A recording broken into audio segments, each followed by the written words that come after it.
নমস্কার বন্ধুরা, আমি সুমি। আপনারা দেখছেন সুমির রান্নাঘর। আজকে আবারও একটা রেসিপির সাথে চলে এলাম। আজকের রেসিপি মাটন গ্রেভি কষা। তো চলুন রেসিপিটা শুরু করা যাক। তার আগে ফুল ভিডিওটা দেখার অনুরোধ রইল। ভিডিওটা যদি ভালো লেগে থাকে চ্যানেলটাকে সাবস্ক্রাইব করে ভিডিওটায় লাইক দিয়ে দেবেন।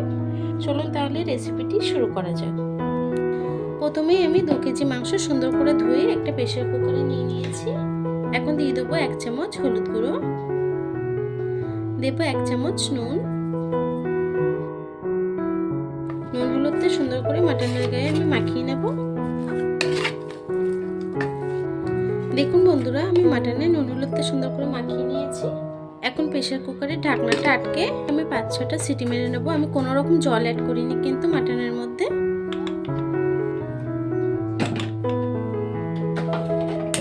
আমি এখন 5 থেকে 6টা সিটি মেরে নেব। 5 থেকে 6টা সিটি পড়ে গেছে, এখন নামিয়ে নেব।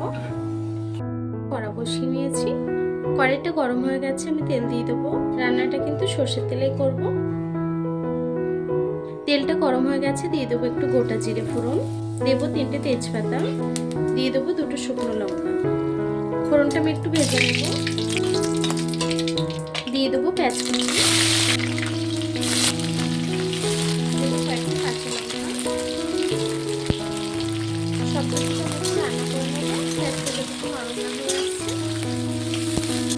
পেঁয়াজটা হালকা করে ভাজা হয়ে গেছে। এখন দিয়ে দেবো রসুন বাটা। রসুন বাটাটা দিয়ে একটু রান্না করে নিলাম।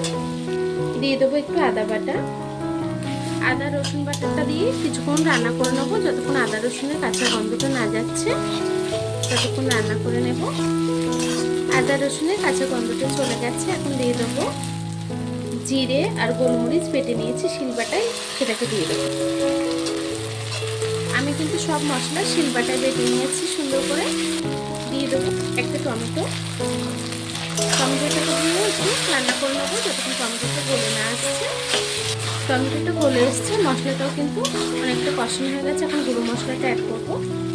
দিয়ে দেবো হলুদ গুঁড়ো 2 চা চামচ, দিয়ে দেবো স্বাদ মতো নুন। আমি মাংসে কিন্তু একটু নুন দিয়েছিলাম, সেই অনুযায়ী নুনটা অ্যাড করতে হবে। দিয়ে দেবো লঙ্কার গুঁড়ো। ঝালটা আপনারা যতটা পছন্দ করেন সেই অনুযায়ী ঝালটা অ্যাড করবেন। গুঁড়ো মশলাটাকে দিয়েও কিছুক্ষণ কষিয়ে নেবো মশলাটাকে। মশলাটা সুন্দর করে কষানো হয়ে গেছে, মশলা দিয়ে তেল ছেড়ে দিয়েছে। এখন আমি মাটনটা দিয়ে দেব।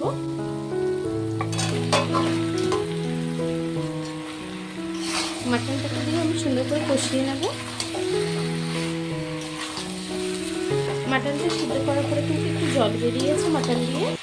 আমি জলটা ছেঁকে মাটনটা তুলে নিয়েছি। এখন মাটনটাকে দিয়ে কিছুক্ষণ কষিয়ে নেব।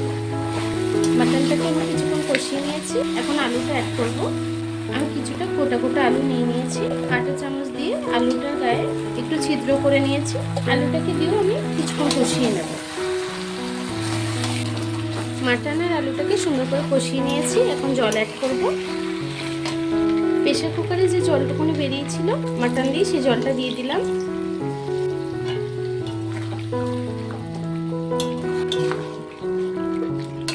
আমি আরও একটু জল দিয়ে দেবো। ঝোলটা যতটা রাখবেন সেই অনুযায়ী জলটা অ্যাড করবেন।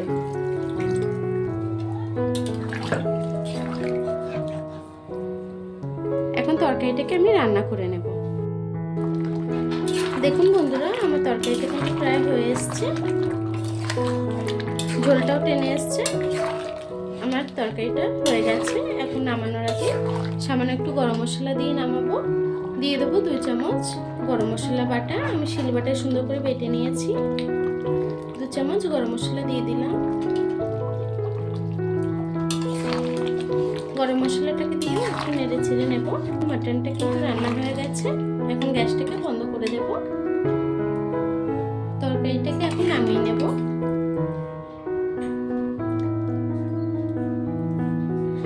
দেখুন বন্ধুরা, আমার মাটনটা কিন্তু রেডি হয়ে গেছে। কত সিম্পলভাবে রান্নাটি করলাম। আপনাদের এই রেসিপিটি কেমন লেগেছে কমেন্ট বক্সে জানাতে ভুলবেন না। আমার এই ভিডিওটা যদি ভালো লেগে থাকে চ্যানেলটাকে সাবস্ক্রাইব করে ভিডিওটা লাইক দিয়ে দেবেন। আর এতক্ষণ ধরে আমার ভিডিওটা দেখার জন্য আপনাদেরকে অসংখ্য ধন্যবাদ।